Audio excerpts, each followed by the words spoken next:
no one way to heaven, no one way to paradise. It's like television. Now it's over 800 channels of cable, and they're all pretty entertaining. Welcome, guys, to Word Thinkers. Thank you for joining me for another episode. I'm so excited. I've been on the road traveling, and just wanted to bring this to your attention. This is quite moving towards modernism, where people are modernizing everything, including religion. If this is your first time, my name is Sibiu. And if you like this type of content, do make sure that you subscribe. Also hit the notification bell so you don't miss any video. Now, we are going to take a look at Steve Harvey and the full. I'll play a little bit of the full clip, and then we'll review and give some input and also give some commentary. And there's two verses I would love to share with you. But in particular, the exclusivity of Jesus is being attacked. And there is three things that we need to deal with. Number one, it's universalism. Number two, it's pluralism. And number three, it is omnism. And I'll explain all three, but you need to check the video, because I'll do a part two in the video down below. You can check the pinned comments for that video. But let us jump straight into today's video and deal with the subject of the exclusivity of Jesus. And let's play the clip. Think their religion is right and everybody else is wrong. There is only one way to God. But You see, that's the idea, pushing the agenda of universalism, where it means that all religions are true. Like, it doesn't matter which religion you are or which belief you have. All religions leads to God. That is the notion. That is the thing that you will get. That is the narrative that they are selling. And what is interesting to me is the person they use. Steve Harvey is someone we love. Steve Harvey is somebody that is known for his comedy, his motivational speeches. He's known for all these type of things in the society, and many people love him, and he has been vocal about his faith. But you see, it doesn't mean that because you say the name Jesus or God that you are Christian. And I'll explain that in a moment, but let us roll the clip. Steve's faith is unique because it's really not about that. There's no one way to heaven, no one way to paradise. It's like television. Now it's over 800 channels of cable, and they're all pretty entertaining. So I'm pretty sure, man, that to get to heaven, there's got to be more than one route. Because somebody watching another channel or taking another channel than you, they still getting entertained, and they probably still getting to heaven.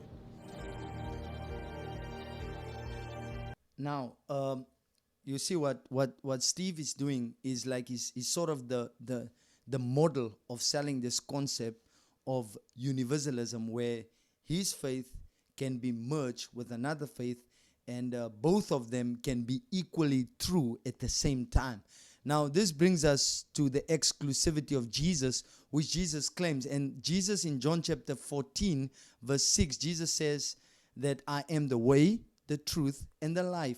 No one comes to the Father except through me. That is the exclusivity. And Jesus puts a boundary around, a fence around how you ought to enter and come to the Father. So who are you to break down those walls and gives us this universal type of approach, where you are selling a product where the manufacturer is not even involved in selling this whole concept? And that is what Steve is doing. It is just fascinating to me how they use someone that is already known in the community. And another thing that I just wanted to mention also is that there's other leaders like Oprah, also the pastor of Lakewood, Joel Austin. They have the same philosophy. They have the same idea that there is not one way to heaven. We get to Acts chapter 4 verse 12, and the Bible says, and there is salvation in no one else, for there is no other name under the heavens given among men by which we must be saved. That's the exclusivity of Jesus. And so there's many other scriptures, but I just wanted to focus on those two, because you see, if you talk about, no, he's just talking about the Father. No, he's talking about salvation. In order to come to the Father, you need to come through him, because he is the way, he is the truth, and he is the life.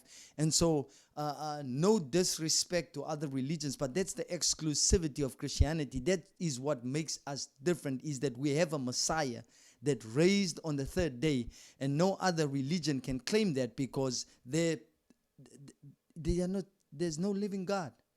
Jesus, the Messiah, has resurrected on the third day. You see, in order to destroy Christianity, you need to destroy the resurrection of Jesus, and then we have no foot to stand on. But years after years, it has been proven that the resurrection of Jesus is not a myth. It is true. It happened. And the people that wrote the Bible, what makes it even more a sure word is the fact that they are eyewitnesses. So we have an eyewitness account of the majesty of the Son of God. And so that is what we believe in. That is what we follow, is because the eyewitnesses give testimony of him. You see? And so this other people that brings in this universal type of approach, where they want to merge religions to make it one big religion, where we said, let us just put God aside and unify religion, and let us have one person dictate how religion ought to be, but that person should not be God. You see, that is where we are moving. But I'll deal with that in the video down below, so you can check out the pinned comments to see that video where I talk about the merging of religion.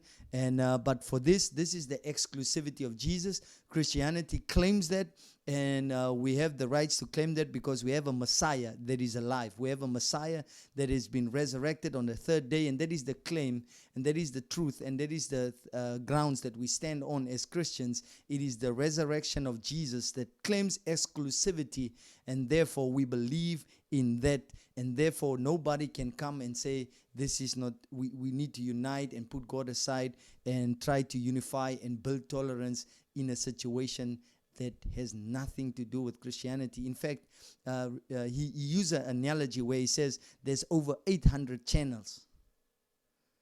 And so he brings it back to desire. He brings it back to a feeling. Like if you feel that you want, no, it has nothing to do with how you feel. This is absolute truth. The Bible says that there is no other name that a person should be saved except the name Jesus Christ.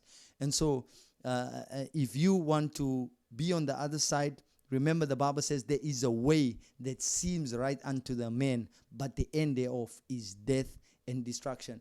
This is Word Thinkers. If you are new, please hit the subscribe button, also the notification bell, and I'll catch you on the other videos. Do check out the pinned comments to see if there's any other videos posted today, and I'll see you on those videos.